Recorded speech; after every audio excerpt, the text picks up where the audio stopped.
Just a little bit around the bend, there's a fire lighting up for me.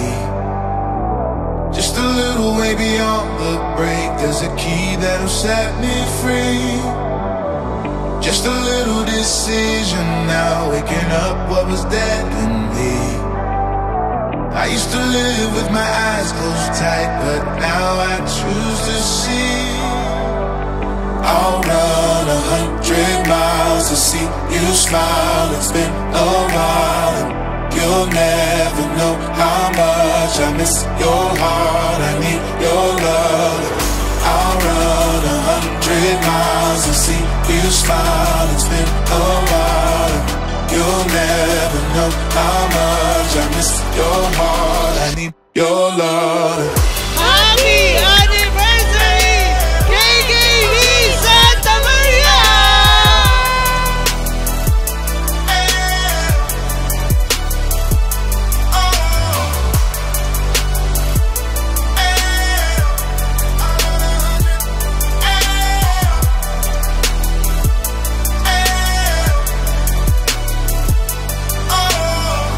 Just a little bit around the bend, there's a fire lighting up for me.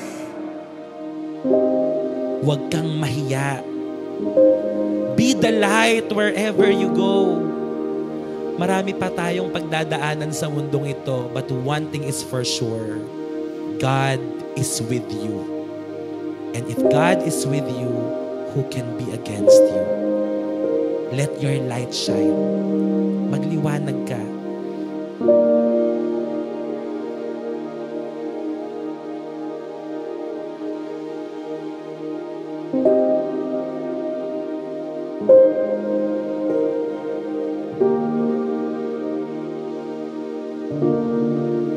Simula sa oras po na ito, naglalagay ang Panginoon sa ating mga puso ng maliit na spark lang.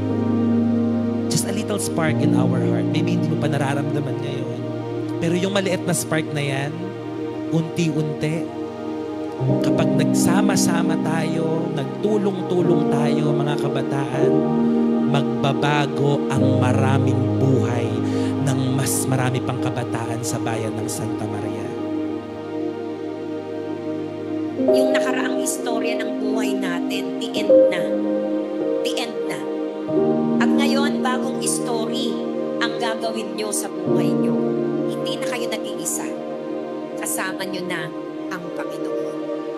Kaya kayo sasamahan ng Diyos, gagabayan ng Diyos, habang lagi nyong ina-acknowledge ang Panginoon sa lahat ng bagay na inyong gagawin. Lagi nyo namang makikita ang pagsama ng Diyos sa inyong mga buhay.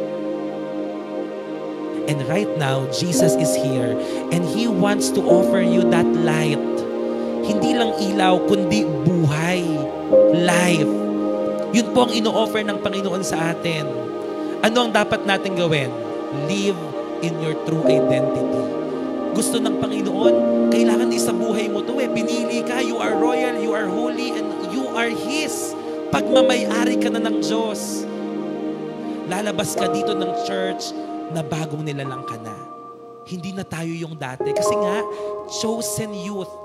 Youth, you, ikaw. Hindi ang ibang tao, ikaw na nandito ngayon. Pinili ka ng Diyos kasi meron siyang rason. Meron siyang layunin. Hindi nagkamali at hindi aksidente kung bakit ikaw ang nakaupo dyan ngayon sa kinauupuan mo. Because God has chosen you. Sabi sa salita ng Panginoon, hindi niyo ako pinili. Ako ang pumili sa inyo.